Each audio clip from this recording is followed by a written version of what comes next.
যদি আগুন লেগে ধ্বংস হয় আজমিরি গঞ্জের বইয়ের দোকান, বিশ্ব থেকে হারাবে না পবিত্র কোরআন, বিশ্ব থেকে। পাকিস্তানের সামরিক শাসক মল্ল বিমান দুর্ঘটনায় ভাই, বিমান পুড়ে ছাই হইল কোরআন পড়ে নাই।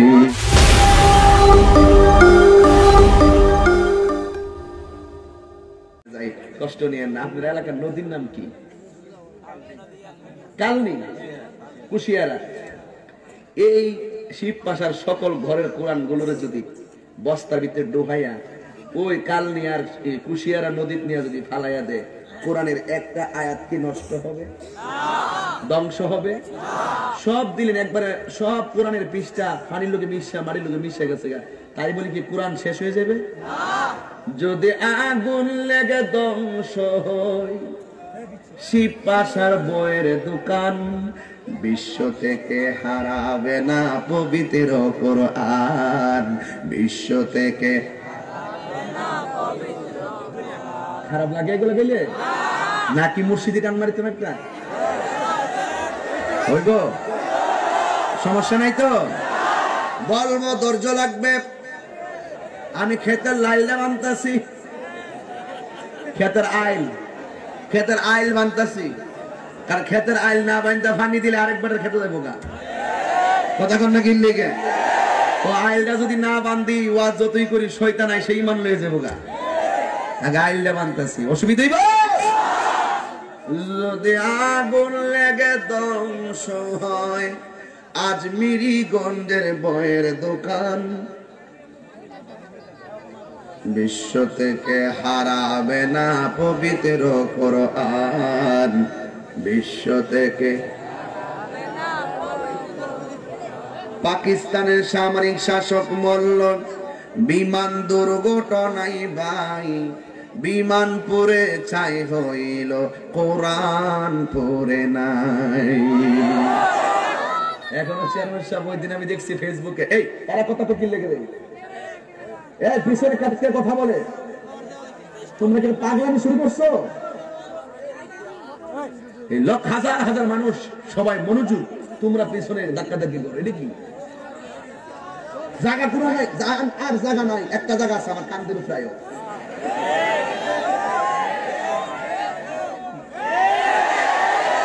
যা থাকে কপালে, কত হবে সকালে।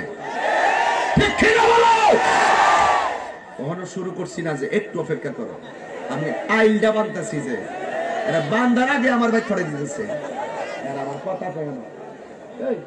চুপ কর, চেয়ারম্যান থাকলে সবার কেউ লাগতো না। মারহাবা বল, কষ্ট হয়ে গেছে? কারা কারা বেজার হাত তোলেন?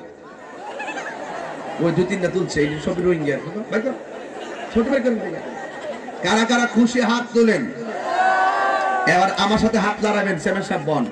বিশ্ব থেকে হারাবে না পবিত্র কোরআন, বিশ্ব থেকে হারাবে না পবিত্র কোরআন, যদি আগুন লেগে ধ্বংস হয় দয়াল রে,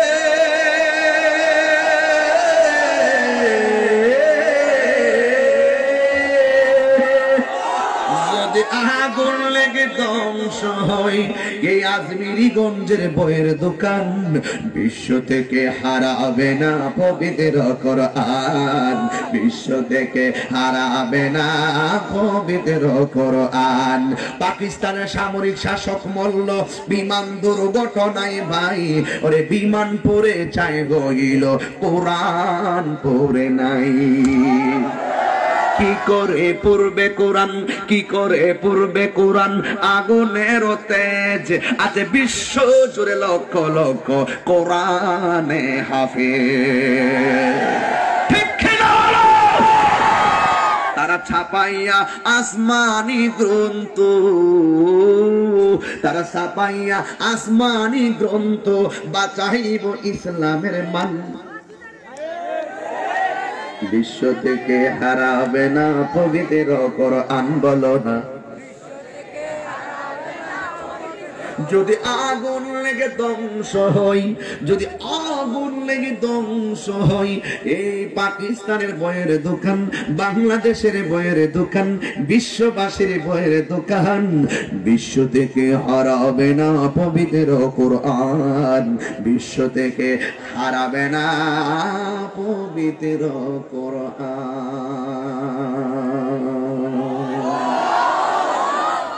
কেন? গজলের অর্থ আছে না? কেন হারাবে না? একটা কারণে, আল্লাহ কোরআনে কয় কোরআনের বাড়ি আসলে কোথায়? আমার বাড়ি ভাঙ্গা দিছেন, আমার বাড়ি শেষ, কিন্তু কোরআনের বাড়ি, কোরআনের পৃষ্ঠা সব উড়াই দিছেন, কোরআনের একটা নিজস্ব বাড়ি আছে, সমস্যা নাই। আমি তেলাওয়াতটা করতেছি, কোরআনের বাড়ির ঠিকানাটা দিতেছিলাম, বাল হুয়া কুরআনুম মাজিদুন ফি লাউহিম মাহফুজ।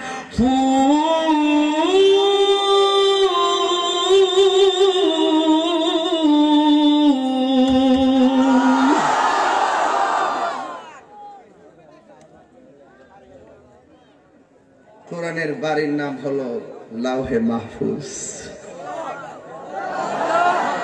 যেখানে কোরআনটা অঙ্কিত,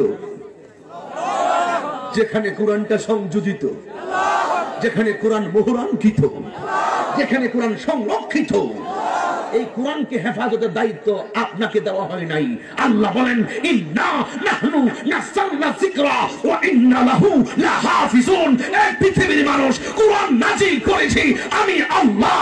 এই কোরআনকে হেফাজতের দায়িত্ব আমি কাউকে দেই নাই, আমি আল্লাহর কুদরতি হাতে রেখে দিয়েছি, রেখে দিয়েছি, রেখে দিয়েছি।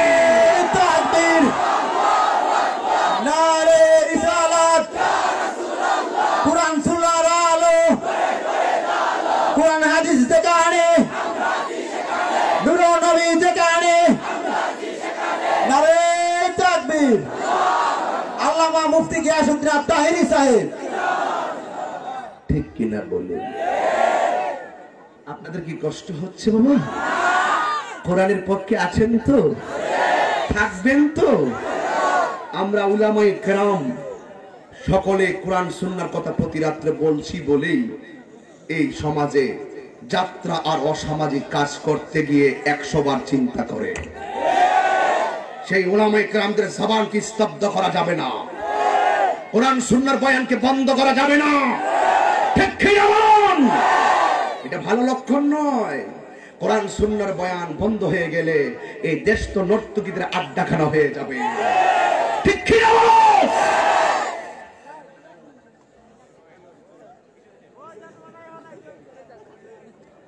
আল্লাহু আকবার গণ, আর দুর্গা আল্লাহু আকবার। আমরা সবাই হকের পথে আছি না নাই? ইমানদারের মরণের দাম আছে না নাই? ইমানদার রুহুটাকে কাফনের কাপড় দিয়ে বাইন্ডিং করে নিয়ে যাওয়ার জন্য ফেরেশতা পাঠাইছে কে? আবার ইল্লিনি নিয়ে ওই রুহুকে রাখছে কে? কবরের ভিতরে যখন ইমানদারে ঢুকায় দেয়, উপরে বাঁশ দিবে, সুন্দর পৃথিবী ছেড়ে চলে যেতে চায় না মন, তবু চলে যেতে হয়। সবাই দি পারেন মাশাআল্লাহ। সুন্দর পৃথিবী ছেড়ে চলে যেতে চায় না মন, সুখের দুচালা ছাউনি দিয়া যতন করিয়া ঘর বাঁধিয়া, সুখের দুচালা ছাউনি দিয়া যতন করিয়া ঘর বাঁধিয়া, সাজানো হলো জীবন বেঁচে থাকা আশাই, তখনই চলে এলো উপরের ডাক, তখনই ডাক হলো না পূরণ স্বপ্ন, তবু চলে যেতে হয়, তবু চলে যেতে হয়। সুন্দর পৃথিবী ছেড়ে চলে যেতে চায় না মন, তবু তবু চলে যেতে হয়, তবু চলে যেতে হয়।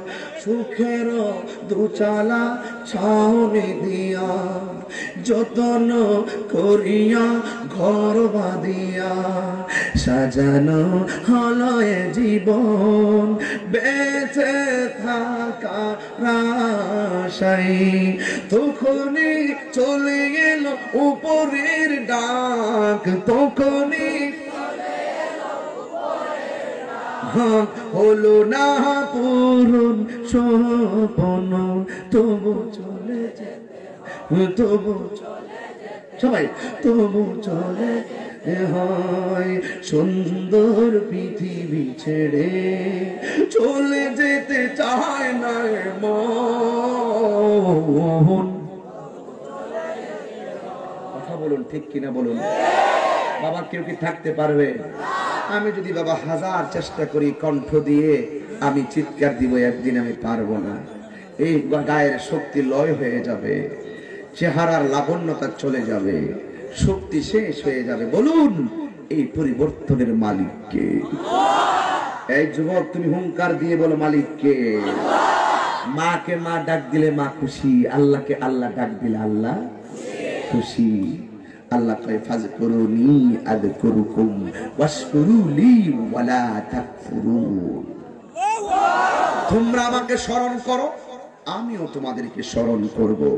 আমরা আল্লাহকে স্মরণ করব জিকিরের মাধ্যমে, ইবাদতের মাধ্যমে। আল্লাহ আমাদেরকে স্মরণ করবে আমাদের গুনাহ মাফের মাধ্যমে। ঠিক কিনা বলুন?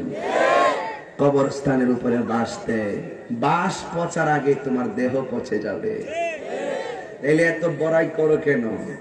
রূপের বড়াই করো কেন? টাকার বড়াই করো কেন? ক্ষমতার বড়াই করো কেন? বক্তাগিরির বড়াই, কণ্ঠের বড়াই, এগুলো থাকবে না, সব শেষ হয়ে যাবে। ফুলের সৌরভ, মানুষের গৌরব চিরদিন থাকে না। ঠিক কিনা বলো?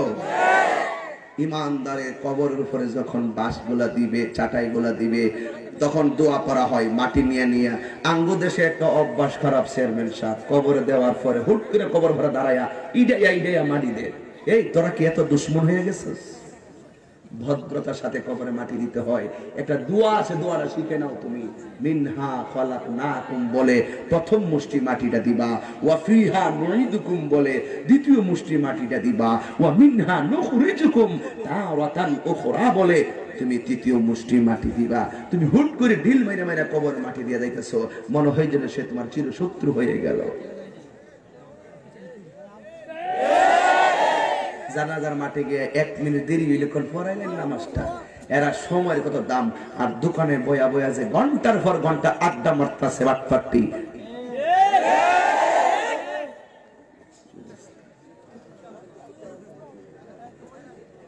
ওয়াজের মধ্যে আইলে তাড়াহুড়া, নামাজও গেলে তাড়াহুড়া। নবী ক সবচেয়ে বড় সুর নামাজ,